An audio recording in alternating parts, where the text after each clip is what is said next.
So, Joel, you gave us some general information about eco-villages, and you've given us some information about Altair eco-village. And I'm wondering now if you can give us more specifics about what exactly Altair is going to look like, and can you talk about the finances or the cost, not the finances, but the cost of the homes and the buildings as you know, as of this day. Okay, that's a mouthful. I will say that we spent most of last year working together, designing the project with the help of a very good team of consultants. Let's start with the land. You saw it before, and Margot can help me jump around a little bit. We talked about the entrance. You can see Google Earth has faithfully captured the pedestrian walkways, which we have mowed into the pasture. We have 2 acres of wet woods that we're going to be enhancing. And then we have a wet field up there where all the water from the wetlands has to flow. We're looking at that possibly as an orchard.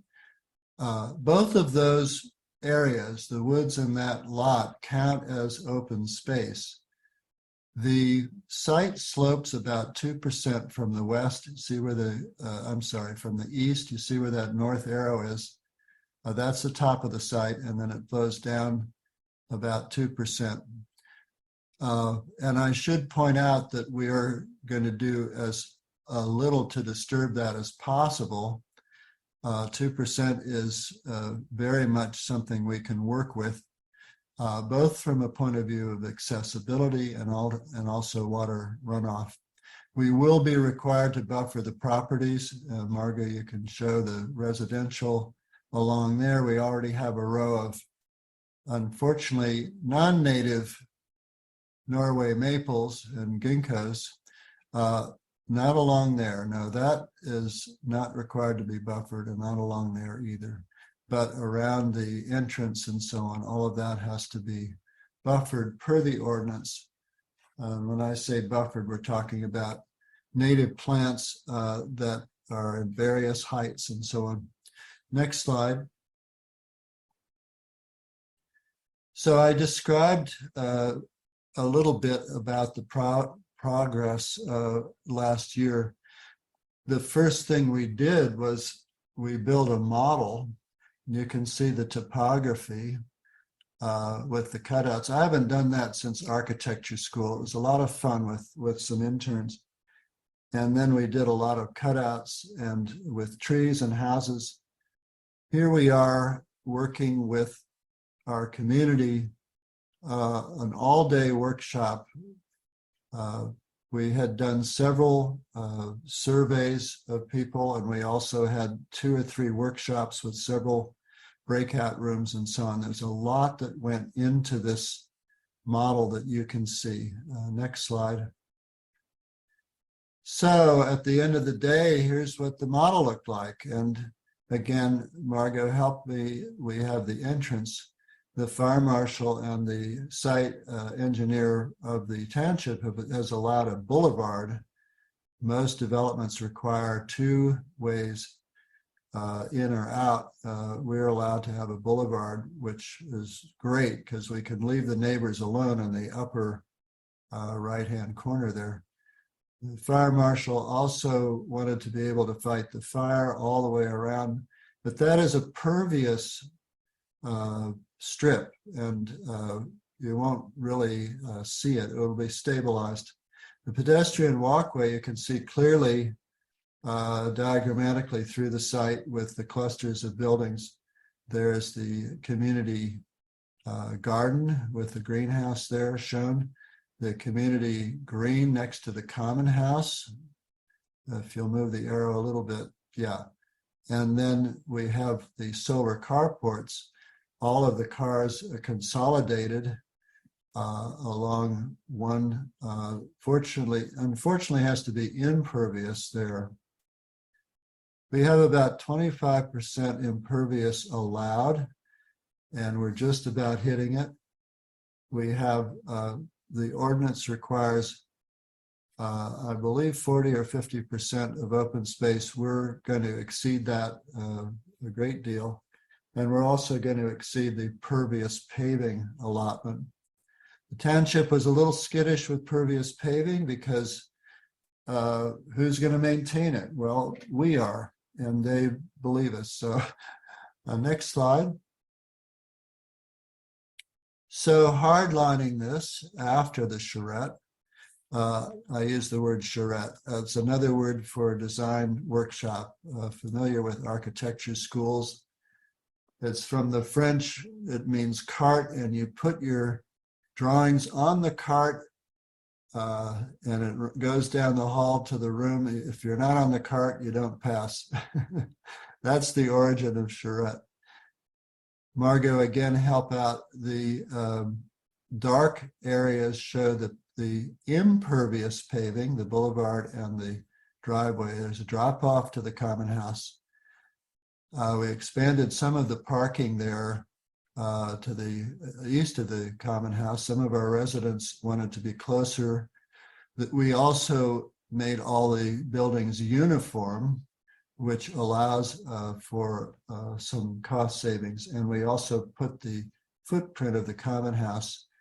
Now it reads properly. This is still a concept. It's not by any means final, because we have all of the management of the stormwater that we're going to have to work with. We also have a rather extensive landscaping plan that is mandatory. We do have the nod from the township that we are a green site and they're not going to enforce the number of trees and bushes so much as they might with a developer who shortchanges on that count. This is a 100% accessible site. All of the entrances will be on grade, and all the paths will be 2% or less, except right at the entrance. There's quite a 5% slope coming in off the street. We also added an accessory building, if you can see that over to the east. That's the greenhouse. Over to the right there, Margot, this small square is the accessory building. That's not it yet. Okay, never mind. Let's move on. Next slide. Here we are again. This space was actually designed by the very architects who we're working with. The picture only shows a portion of our community. We have the easels and the slides up on the screen. We're working on the common house. We spent a great deal of time also with community folks working on the common house design. Next slide.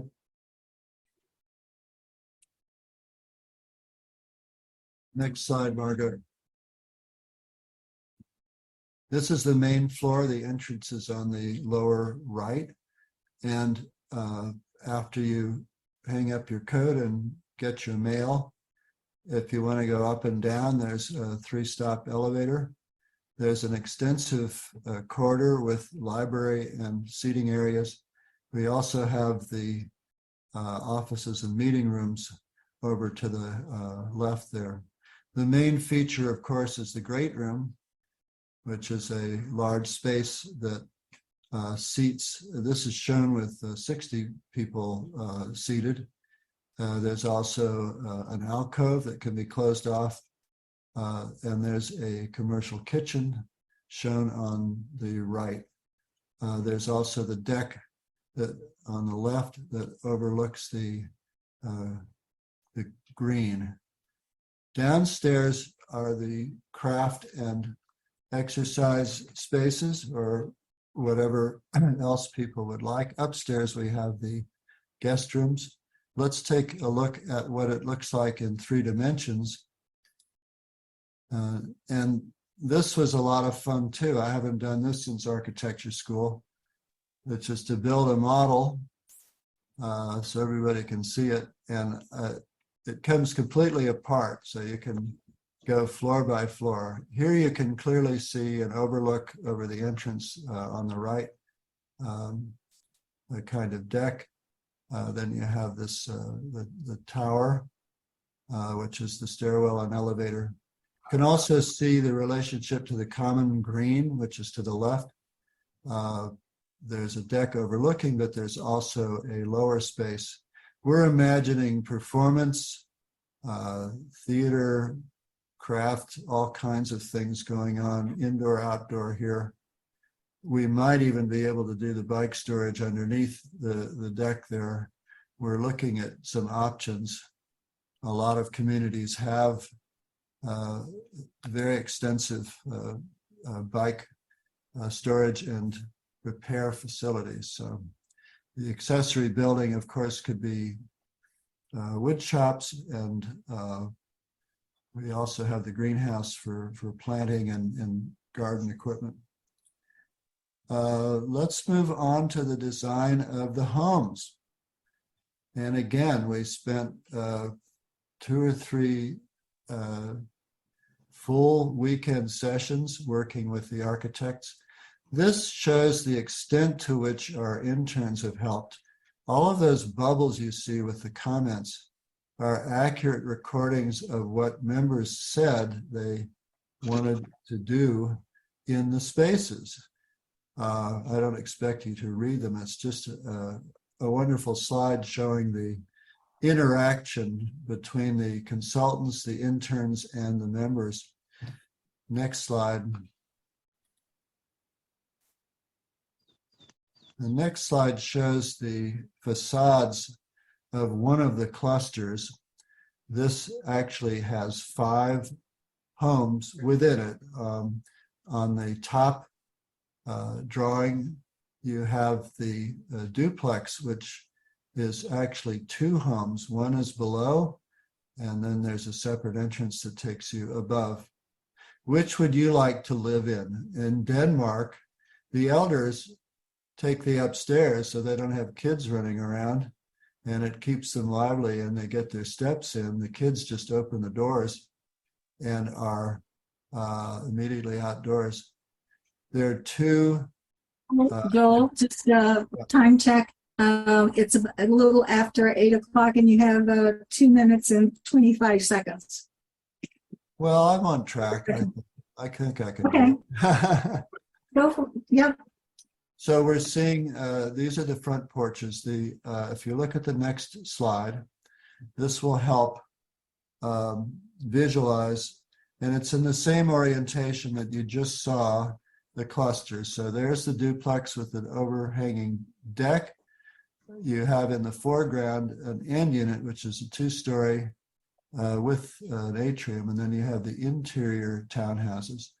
Now the pricing on these has gone very haywire. We started off in more or less market, and the market, of course, has increased, and so have the prices of our homes.